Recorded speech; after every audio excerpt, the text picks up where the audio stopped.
Assalamualaikum warahmatullahi wabarakatuh. Selamat datang di Universitas Gratis.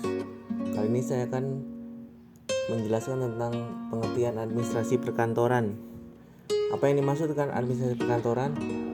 Pengertian administrasi perkantoran adalah serangkaian aktivitas rutin di dalam suatu organisasi yang berhubungan dengan pengelolaan data dan informasi untuk mencapai tujuan organisasi tersebut secara sistematis. Secara etimologi, kata administrasi berasal dari kata Latin yaitu ad, yang artinya insentif, intensif, dan ministrat, atau dalam bahasa Indonesia berarti membantu, melayani, atau memenuhi. Definisi perkantoran dalam arti sempit adalah sebuah kegiatan teknis dan punya peranan pokok dalam pelaksanaan kegiatan operatif, menyajikan laporan pada direksi, serta berperan dalam menciptakan organisasi perusahaan yang lebih efektif. Sedangkan dalam arti luas, administrasi perkantoran dapat diartikan sebagai aktivitas perencanaan, mengorganisir, mengarahkan, menyelenggarakan, serta mengawasi berbagai pekerjaan yang berhubungan dengan ruang lingkup di kantor dan tata usaha yang lainnya.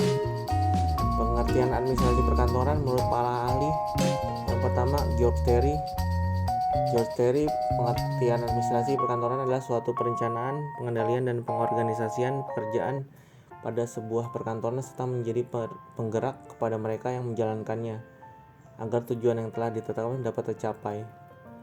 Kemudian menurut Suparjati, definisi administrasi perkantoran adalah suatu proses kerjasama dalam lingkup kantor untuk mencapai tujuan yang telah disepakati bersama dengan melakukan fungsi manajemen. Kemudian menurut Arthur, administrasi perkantoran berfungsi untuk pelaksanaan komunikasi pekerjaan kantor dengan tepat dan tata pelayanan kegiatan dokumentasi. Tujuan administrasi kantor, seperti yang telah disebutkan pada pengertian administrasi perkantoran di atas, secara umum tujuan dari proses manajemen perkantoran ini adalah agar tujuan perusahaan dapat tercapai secara efektif dan efisien serta memenuhi syarat dari sisi teknis dan ekonomis serta sisi psikologis. Dari segi teknis, memiliki manfaat dan daya guna. Dari segi ekonomis, harganya pantas atau sesuai dengan yang seharusnya. Sisi psikologis, memberikan kepuasan. Berikutnya adalah tujuan administrasi perkantoran secara lengkap.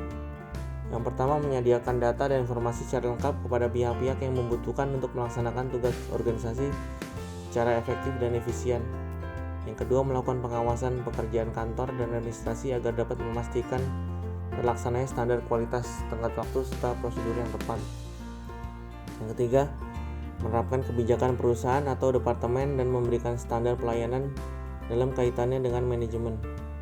Yang keempat, berdiskusi dengan karyawan mengenai prestasi kerja untuk mengidentifikasikan masalah dan penyebabnya serta berupaya untuk menyelesaikan masalah tersebut.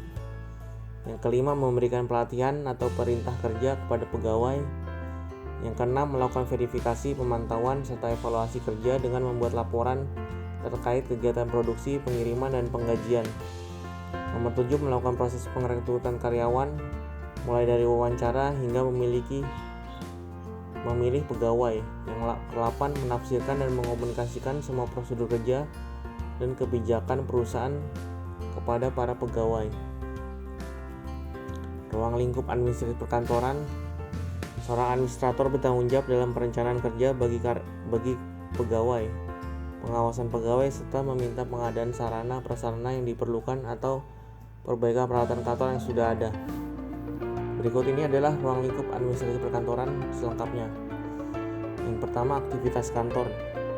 Beberapa aktivitas kantor yang termasuk dalam ruang lingkup administrasi perkantoran diantaranya ialah perencanaan perkantoran. Terus kemudian yang selanjutnya, pengorganisasian perkantoran, pengarahan perkantoran, pengawasan perkantoran. Yang kedua, sarana atau fasilitas kerja perkantoran. Beberapa sarana atau fasilitas yang termasuk di dalam ruang lingkup administrasi perkantoran adalah lokasi kantor, gedung, peralatan interior, mesin-mesin kantor. Kemudian fungsi administrasi perkantoran. Secara umum ada 5 fungsi administrasi perkantoran dalam kaitannya dengan operasional suatu organisasi.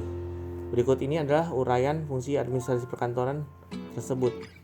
Yang pertama, fungsi rutin, yaitu fungsi administrasi yang memerlukan pemikiran minimal mencakup pengarsipan dan penggadaan. Yang kedua, fungsi teknis, fungsi administrasi yang memerlukan pendapat, keputusan, serta keterampilan perkantoran yang mumpuni. Yang ketiga, fungsi analis, yaitu fungsi administrasi yang memerlukan cara berpikir kritis dan kreatif serta kemampuan memutuskan sesuatu dengan cepat dan tepat. Yang keempat, fungsi interpersonal, yaitu fungsi administrasi yang memerlukan analisis dan penilaian sebagai dasar dalam memutuskan sesuatu serta keterampilan dalam berkomunikasi dengan orang lain. Yang kelima, fungsi manajerial, yaitu fungsi administrasi yang memerlukan perencanaan, pengorganisasian, pengukuran, dan memberikan motivasi. Demikian hal yang saya sampaikan pada saat ini tentang administrasi perkantoran dari pengertian tujuan, fungsi, dan ruang lingkupnya. Kita ketemu lagi di pertemuan selanjutnya. Wassalamualaikum warahmatullahi wabarakatuh.